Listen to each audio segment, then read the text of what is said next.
মুখোশের আড়ালে।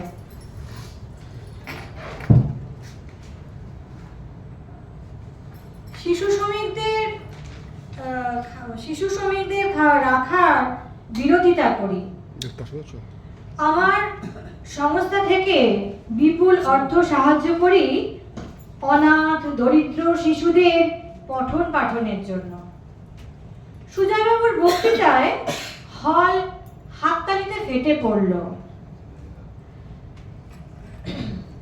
সাংবাদিক জয়া একটু পরেই রাস্তার ধারে দেখে সুজয়বাবু একটি ছোট্ট বাচ্চা ছেলের কাছে জুতো পালিশ করাচ্ছেন।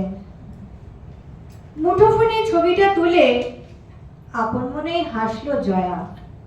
মুখোশের আড়ালে কালকে খবরের কাগজের হেডলাইন।